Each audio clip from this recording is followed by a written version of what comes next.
Xayrli kun barchaga. Bugun sizlarga $100 dan razgon qiladigan robot ko'rsatib o'taman.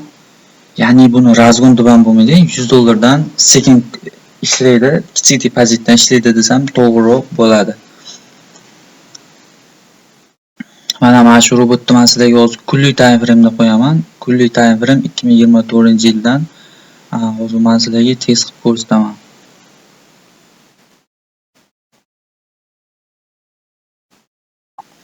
Robotni kamida M15 da ishlatganlaringiz ma'qul deb o'ylayman.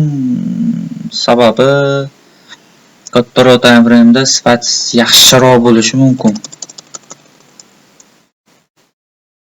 Bo'lishi mumkin emas, shunaqa bo'ladi.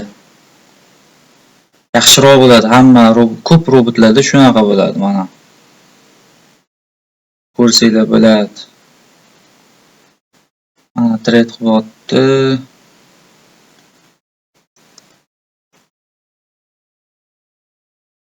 Ko'rayotgan bo'lsanglar, trailing stoplar bilan ishlayapti. Ya'ni foydani bozorga qaytarib bermaydi. Foydani blok qiladi. Oldingi robotlardan boshqacha, mana ko'rsanglar bo'ladi, $100 dan mana sekin o'syapti mana. Sekin o'syapti $100 dan mana. Bunaqangi sifatli robotni yozish oson emas. Bunaqangi robotlar topish qiyin. Uzoq muddatli time frame da stabil ishlaydigan robot topish qiyin. Bunaqa robotlar menda bor. Endi boshqa joylarda yo'q demoqchi emasman, prosta ko'p joylarda, ya'ni soxta test ko'rsatadi, ishlagan joylarni ko'rsatadi, ya'ni real bozorga to'g'ri kelmaydigan qilishlarga test ko'rsatadi ko'p joylarda. Robotda ishlashini ko'rsatmaydi. Mana buni ko'rsanglar bo'ladi, mana o'zi robotni ishlashini ko'rsanglar bo'ladi. O'sib borayotgan trendda bayga ham, seliga ham ishlayapti mana. Robotni logikasini ozgina tarafini aytib o'taman. Bu robot trend liniyalar bilan ishlaydi. Trend liniya keyin EMA kesishuvlari bilan ishlayapti. Yana qo'shimcha narsalari, nima logikasida qo'shimchalari bor. Hammasini aytib o'tirmayman.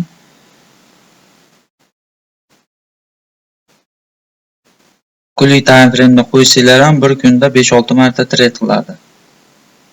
H1 da qo'ysanglar ham trade qiladi. Bunga farq yo'q, ishlayveradi, lekin sal kattaroq time frame da qo'yganinglar ma'qul.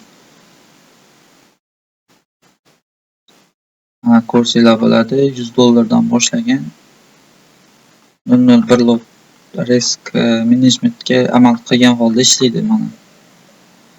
Ko'rsanglar bo'ladi, 001 lot oshmagan mana. Lekin mana narx nima oshyapti, balans oshyapti mana. 400, 450, mana 434 ko'taryapti mana. Profit tagini ko'rsanglar bo'ladi, minus, plus mana ishlayapti.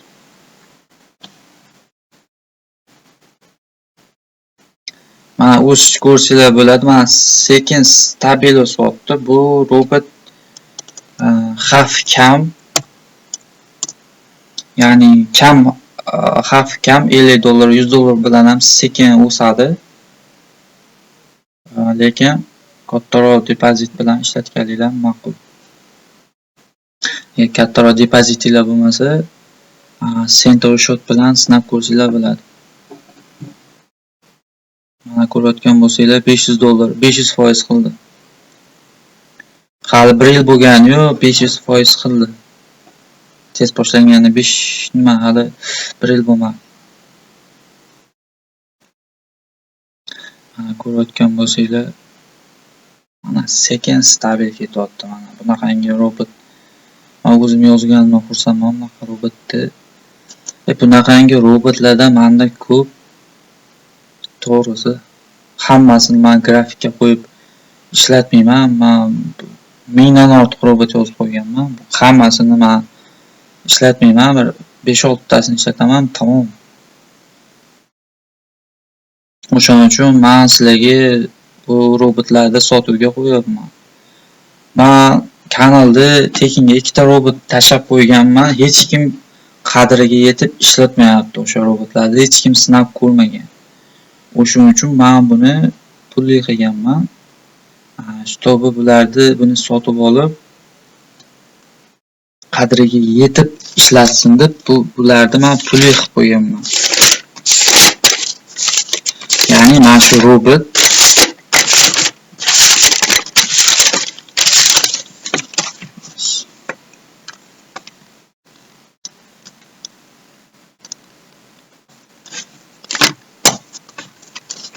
mana o'sha sotgan ko'rsanglar bo'ladi mana.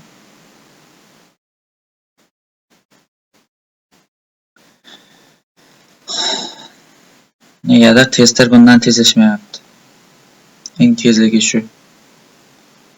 Mayli sekin ishlasa ham ishlasa bo'ldi. Mana natijani ko'rsanglar bo'ladi, mana ishlayapti.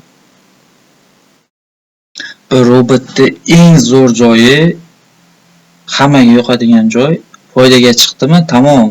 Foydani qaytarib bermaydi. Foydaga chiqdimi, tamom. Trailing stop qo'yadi. Ba'zi bir robotlar bor, ya'ni foydaga chiqadi-da, narx qaytganda stop loss urib ketadi. Bu robotda unaqa narsa yo'q. Foyda qildimi, bo'ldi, tamom. Foydani ushlab qoladi. Trailing stop orada masofa bilan yuradi. Ya'ni buni minus tarafi ham bor. Uzoq trend ushlamasligi mumkin. Uzoq trend, misol uchun zigzag bo'lsa ushlamasligi mumkin. Lekin ortiga qaytishiga ham trend qiladi. Misol uchun mana tepaga ketyaptimi? Tepaga ketayotgan bo'lsa, mana eng pastdan bayol uchida yopmaydi, lekin mana shu chiqquncha bayni ham, selni ham urib ketadigan robot. Bayni ham uradi, selni ham uradi. O'shanaqangi aqlli robot bu. Mana har kuni trade qiladi. Kunlik time frame har kuni trade qilyapti mana. Ko'rsanglar $100 dan boshlangan. $100 stabil o'sish mana. $786 bo'ldi. Lekin oradan hali 1 yil ham o'tgani yo'q. 2024-yil boshida boshlagan bo'lsa, ya'ni necha oy bo'ladi? 8 oy bo'ladimi? Da. 8 oyda $800 bo'lsa, oyiga 100% dan tushadi. Oyiga 100% daromaddan tushadi. Lekin real bozorda boshqacharoq bo'ladi. Broker zadержкасы bo'ladi, komissiya bo'ladi, swap bo'ladi, bu bo'ladi. VPS'da nimasi buk bo'ladi, lag bo'ladi, qochish bo'ladi, balobatlar bo'ladi. Shu bilan bu sizlarga oyiga 50% daromad qilsa ham вообще zo'r degan. Riskni qattiq nima qiladi? Risk menejmentga qattiq amal qiladi. Depozitdan 0.5% risk qiladi. Depozitdan 0.5%.